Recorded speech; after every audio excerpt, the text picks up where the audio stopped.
All right, we're joined by Texas head coach Mike White and players Teagan Kavan and Joley Mitchell. A reminder to please silence your cell phones, and then when you get the mic to ask a question, give your name and media affiliation. Recording the press conference with cell phones is prohibited, and if you're on the Zoom and you want to ask a question, use the raise hand function. We'll start with an opening statement from Coach White, then go to questions for everybody. I'd like to thank the organizing committee, the NCAA, and all the people that put on the tournament, obviously the regionals, super regionals. It's been a lot of exciting games played throughout the country, and the level of softball has been outstanding.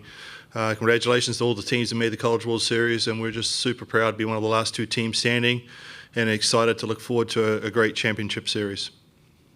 Okay, we'll start on the opening row right, front row. David. Mike, David Collier from the ABC in Lubbock, Texas. Can you, I guess, go in depth with your relationship with Coach Glasgow and what it means to have both of you playing for a national championship? He mentioned last night his daughter would probably be happy with whoever won a championship this week. Yeah, absolutely. It's been a good relationship with Jerry. He's been a softball stalwart, so to speak, has been a big proponent of the game and loves it, loves the energy from it. I can't imagine him doing anything else but softball. But I was blessed to be able to coach his daughter, Jerry Ann Glasgow, at Oregon for a couple of years, and just had so much fun with her. What a special person she was, not only as a player but as a person. She was a proponent of softball and just promoted it everywhere she went. Kids loved her. She had that just great smile and demeanor about her. And we always had a fun time in the bullpen with her as well, just joking her about the trenches she used to live with a drag foot. So, just some great times. And she was also a special hitter as well. And I just loved coaching her. And it was certainly a very sad day when that tragic thing happened. Okay, we go second row left. Teagan, what do you remember about the game when you played Tech early in the year, that you guys won 2-1? What was working for you against the Tech lineup? Just what do you recall from that game? And then, Joley, what do you recall going against Nyjah in that game in last year's World Series? Yeah, it was a tough game, long. I think it was 9 innings. It was fun to play it on our field under the lights. It was a good way to start the year. I think we're both different teams now, and I think so. I'll look back on it, but I'm sure scouts have changed a little bit. But it definitely was fun to look back on, and it was a good performance by us and good to get the win out of that one. And so it's fun. I mixed pitches well, and so I think that was what was working the most, just mixing everything. Yeah, I would just say we need to be a little bit more disciplined. I think that sometimes we get ahead of ourselves, and personally myself, I wasn't very disciplined that game. So just going back, watching a little bit of film, it was a dogfight. So it's going to be a dogfight this week too. Just sticking within ourselves, just being disciplined, being on time. Okay, we'll stay second row left, Kirk. Joley, Kirk Bowles from the Houston Chronicle. Does it give y'all an advantage that y'all beat Nyjah here last year and also in the regular season this year? I'm not going to say yes or no. I just think that games can change. Things can be different, especially last year coming into this year. I'm sure Nyjah is just a different pitcher. But we just have to focus on what's in front of us, take it one pitch at a time. Okay, we'll stay second row left again. For both players, Cedric Golden, also an American Statesman. Where did you guys watch the OU game? What was your reaction to it? And also, how exciting is it to be part of an all-Texas matchup for the championship? I was watching the game last night with my parents, and so it was pretty exciting. It was just kind of like, what's happening? But, yeah, it was really exciting, and it was a really great game to watch. I said it was probably the most entertaining game I'd watched all week. What was your second question? How exciting is it to be all Texas? I think it's really awesome. I mean, I'm glad to be a part of it just in general, but I do think it is pretty awesome that we're going to bring back a national championship to the state of Texas, whoever it is. It's exciting for the sport as well, and I'm happy for both teams to be in it. Yeah, I was also with my family and a few teammates and their families at a restaurant in Bricktown, and so it was really fun. Fun game. Definitely was a lot of shocked people in the restaurant, including myself in that last inning, and but it was fun. Yeah, like she said, it was a really entertaining game. And then I think it's super cool to be a part of the trophy coming back to Texas no matter what. And I think what's even cooler about it is that it's going to be someone's first. I think that's the most special part. Okay, front row left, Brady. Brady Vernon, Softball America. Just, Mike, you've worked with a lot of great pitchers, and I think sometimes we forget that Teagan's only a sophomore, but just how has she grown from this time last year to now? Yeah, I think that she reflects back on how she could get better. The experiences that she's had and some of the struggles. To tell you the truth, I mean, she's always wanting to get better, and that's what pushes the great ones. But she's proven that she's got the mental toughness. She came in some super tough, super regional, super tough situations, especially against Clemson, second and third, none out, and be able to kind of work out of that with some great pitching, determination. I think that's, and especially after some struggles she went through. But, sometimes that can make you tougher, and it's made her tougher. And just being in this situation now, she's pitching at her best. And I think she's looking forward to leading this team to hopefully a championship series. Okay, we go front row left to Eli. Eli Letterman, ESPN, for Teagan and Joley. You guys both joined this program before last season, and there's been a lot of talk with this group about the desire this year and wanting to get over that hump. And Oklahoma was one of those humps. You're back in this championship series. The growth of this program and the group of players in that time, from when you showed up to campus to now, where do you think this group has grown to be in this spot again now? Yeah, I think No, you go ahead. I think we just keep getting better day after day, and I think Coach White always says, like, you might bend but never break, and I think that's been us all season. We've just gotten better through adversity, and so just leaning into each other. I think this is, from when I got here, the team was really close, but to now I think the team's even closer, and so I think we just keep getting tighter, closer with each other. These are my best friends out here, and so I wouldn't want to be out there with anybody else, and so we just keep getting tighter and we just keep getting better day after day, and I think that's what's made the difference. Yeah, I think the biggest change, I mean, you look at last year and then to this year, it is very different, but I even think within the last month it's just been insane to see how we've changed. We love each other a lot, and I think just naturally we all are just strong competitors. We were talking about it earlier that I think that we enjoy just going out there and competing and dominating other people together. It's just kind of like our little bonding thing, and outside of this, we love each other too. But yeah, I do think that OU was kind of just like the moment where we said, hey, if we're going to win this thing, we have to turn it around.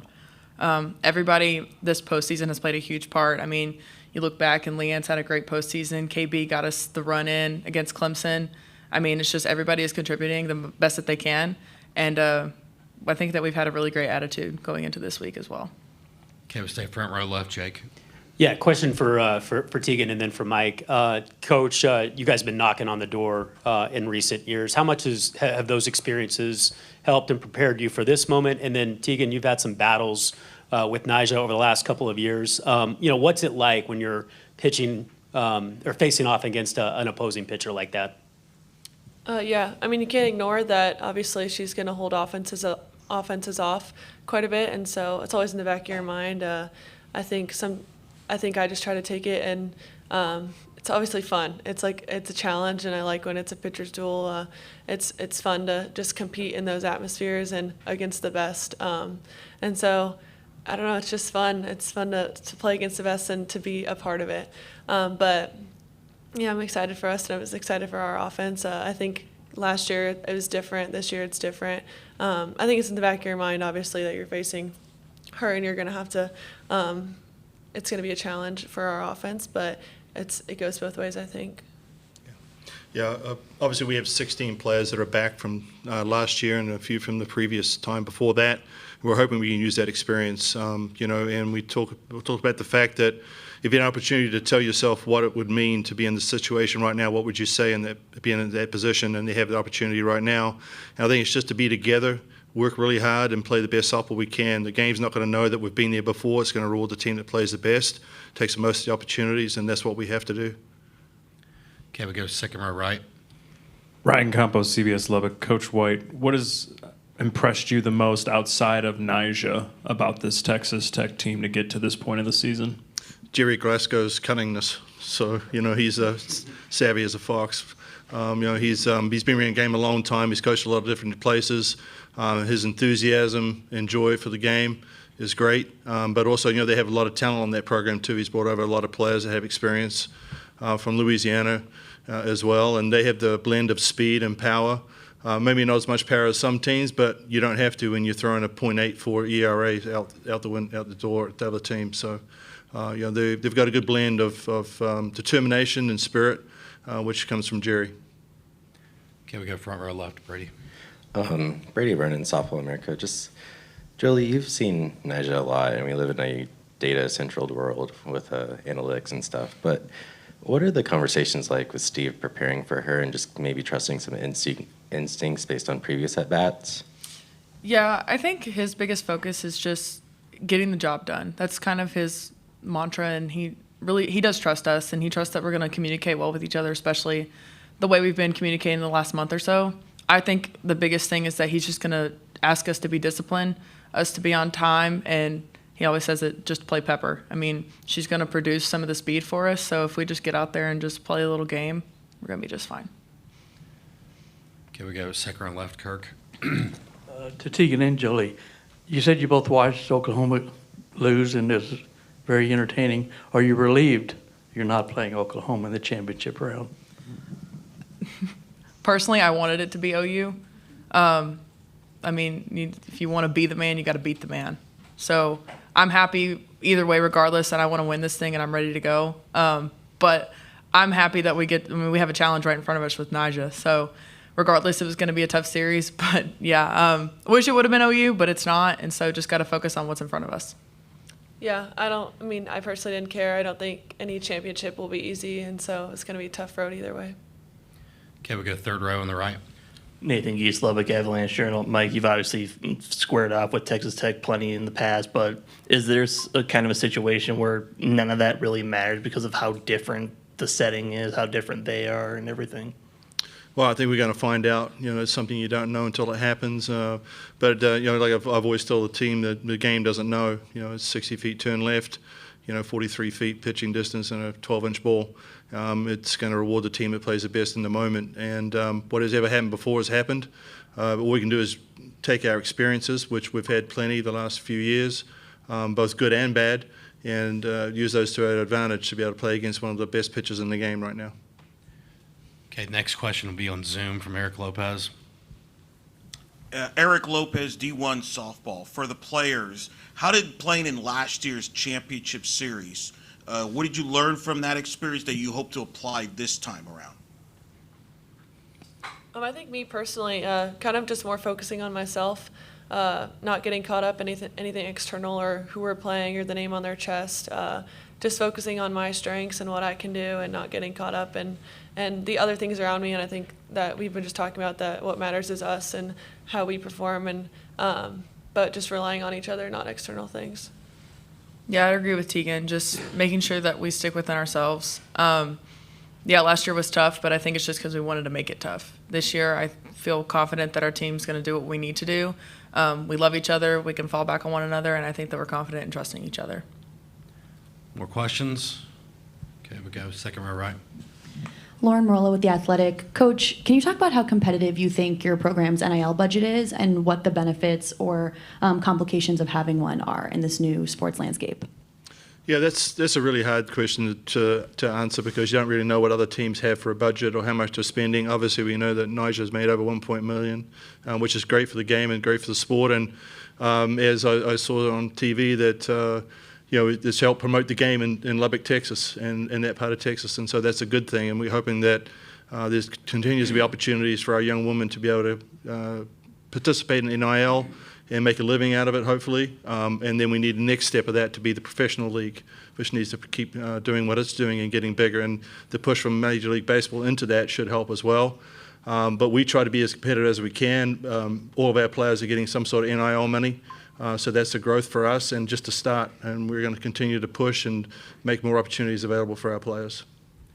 Okay, we go second row left, Kirk. Yeah, Mike, do you feel like your players might be more relaxed, having been in this setting, somebody like me at, several times? And who do you think OU fans will root for? Well, probably not us, for sure. But, I think, as a fan before, it's like you got to just hope for good softball. That's what you want to have. You want to have games that are promoting the game itself, and obviously having two great pitchers out there and a lot of really good ball players should make for a really good setting. on the biggest stage this game provides right now. So that's really what we want to focus on. Okay, we go front row left to Eli. Eli Letterman, ESPN. Mike, in the vein of the question I asked to the players earlier, I'm curious if over the last year there was something you recognized after losing the finals last year, what this group needed to get over that hump, and if you've seen it at any point this spring. Yeah, I think pulling together closer, having each other's backs, being on the same page, pushing each other when no one's watching, just really having that. And they came up with the acronym "Fuel the Fire." So that's really pushed them, and that came from the team, from Joley and the leaders on the team, and they've lived that. You got to live it on and off the field. We've got to do more than just the 20 hours every week. If you want to have it, you got to change your mentality about winning and playing this game, and they've really been focused on that. They've been focused on getting better each and every day we go out there, and they're pushing each other, and that's what you need. We've got a lot of players that could play, but still have spirit behind the team, and I think that really makes a difference, especially our pitching staff. This group, I know Teagan spearheads it, but they all have each other's backs, and it's been tremendous to see. Okay, we stay front row left, Brady. Brady Vernon, Softball America. We talk a lot about Reese's bat, but with a very aggressive Texas Tech team, how can she really be a game changer behind the plate with controlling the running game? Yeah, I think that speaks for itself as far as the number of people she's thrown out and people are just not stealing on her. She's ready to gun them down. She loves that opportunity to do that. And she's continues to work on a receiving game to try and – she gets frustrated when we don't get calls that we think we should get, and she's continuing to try to work on doing that as well. And, she probably should have got Gold Glove catcher this year, but unfortunately missed by one inning, if you can believe that. She had 74% of the innings instead of 75, and but she did get an award for being the best catcher. So that was definitely due for her, and it was great to see her get that. Okay, we'll go front row right to David. David Collier, ABC Lubbock, for Coach and for Joley. Texas Tech, I think it's 24 straight games that they've scored first in their contest. Does that put extra pressure on you when you're at bat to try to get something done early, because once Nyjah has that lead, it's difficult to kind of come back against them? No, I trust our team, and if they score first, okay, it's a game of scoring, and like Coach says, the game doesn't know. So we have to go out there and play our best game regardless, and if you hit a little bit of a wall, some adversity, doesn't mean that you have to back down. So just trusting ourselves. We've beat Nyjah a few times in the last 2 years, so we know that we can do it. We just have to go out there and do it. Yeah, well, the game is 7 innings, 7 battles to win the war, and whether it comes in the first or the last. You saw that yesterday with OU, down to their last strike and hits a home run. It can happen at any time. So I think just keeping your head about it and understanding that it's going to be kind of really battling together and working together, like keeping the pitch count up, making her work hard in those situations, not giving her those easy 1, 2, 3 innings. Just continuing to put the pressure on not only Nyjah but their defense as well. That's what's going to kind of play the toll, and that's what we've done well this season. We've scored just about against everybody. I don't know the total numbers. I don't know if we've been shut out by anybody, but we're always in the game, and that's what we continue to do. We always want to try to bring up that either winning or tying run in the last inning. Okay, last question will be from Eric Lopez again on Zoom. Eric Lopez, D1 softball coach. When you look at Jerry Glasgow and this offense, how are they different now than they were when you played them in February? They steal home, which is incredible. But I think he's done. Someone said he's done it 3 times, but that's definitely bringing a new one into my playbook. So, but he's crafty. He's going to use what he has at his disposal. He's going to make you play well. He's going to put pressure on. And that's what he does. And he always believes. He has Nyjah there, and he believes if he can get a run, he's going to win a game.